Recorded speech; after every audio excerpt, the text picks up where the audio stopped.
हमारे यहाँ मैं यहाँ आके जानी हूँ कि छठ क्या होता है, भोजपुरी क्या होता है। और अगर मैंने भोजपुरी को और ये सारी चीजें परंपराएं आप लोगों की अपनाई है तो आप लोगों के बलबूते। अगर आप लोग कहेंगे कि नहीं इसको गा के डायरेक्ट हम डिस्को डिस्को करें तो दिल टूट जाएगा रे भाई। ये आपकी परंपरा है, मेरी नहीं है। ये अगर छठ को जाना जाता है तो बिहार से जाना जाता है, तो एक अपने बिहार की सभ्यता के लिए, बिहार की संस्कृति के लिए जोरदार ताली बजा लो। और रही बात की, आज आपने लाखों करोड़ों रुपए लगा के ये प्रोग्राम ऑर्गेनाइज किया है। आप डांस का कार्यक्रम तो आप कुछ पैसे लगा के आप आराम से डीजे बजा के करा सकते हैं, लेकिन क्या ज्योति माही को बुला लेगा सब लोग? बुला लेगा सच में? नहीं ना भाई। देखो जो बोलना है मैं बोल देती हूँ। मेरे अंदर यही एक प्रॉब्लम है कि मैं जो बोलती हूँ मेरा दिल एकदम साफ है, बिल्कुल नहीं मुझे। और आज इतने जहाँ पे लगे हैं ना ये सब, आप इन्हीं लोगों की वजह से मुझे जानते हैं, ये सच्चाई है भैया। एक जोरदार ताली होनी चाहिए अपने यूपी से आकर इस बिहार की परंपरा को अपनाने वाली ज्योति माही के लिए। इनके एक गीत के बाद फिर हम लोग नृत्य में चलेंगे। ढिकचुक ढिकचुक भी होगा, भोजपुरी भी डांस होगा, सब कुछ होगा।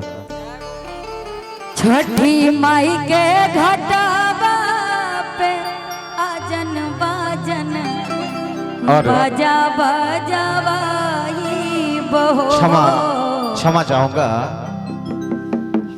कमेटी के लोगों का निर्णय हुआ कि आपकी जितनी इच्छा है आप गाइए। अच्छा, इस गाने के बाद भी आप बोल सकते थे। आपको बुरा लगा क्योंकि मैं बीच में बोल दिया, लेकिन आप ही के हित के लिए बोल रहा था, आपकी इच्छा के लिए बोल रहा था। और कमेटी वालों का ये निर्णय है कि आपकी जितनी इच्छा हो उतना गाइए। एक जोरदार ताली होनी चाहिए ज्योति माही। बिल्कुल नहीं, हमको मालूम है सब लोग बहुत मेहनत किए हैं और एंजॉय करने के लिए आए हैं, है ना। और ये माहौल मैं बिन माहौल के डाल रही हूँ, लेकिन जब ये सब यूट्यूब पे पड़ेगा तो आप लोगों को भी अच्छा लगेगा कि नहीं हमारे गाँव घर का है ना। हाँ हाय। छठी माई के घाटवा पे के छठी माई के घाटवा पे आजन बाजन बाजा बजावाई बहो। गोदिया में हुई है बालक बाता अर्घ देवे आई बहो। यही छठ पूजा में एगो बाझिन माई के घाट पे जाके माई से कहता है, माई अब की बार अगर हमार मनोकामना पूरा करबू तो अगला बार हमहू कोसी भरब और हमहू छठ करब। हाय भैया। छठी माई के घाटवा पे आजन बाजन बाजा बजावाई बहो। छठी माई के घाटिया पे आजन बाजन बाजा बजावाई बहो। गोदिया में हुई है बालका बाता अर्घ देवे आई बहो। गोदिया में हुई है बालका बाता अर्घ देवे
अच्छा, सबके चेहरे उतर गए हैं एकदम बढ़िया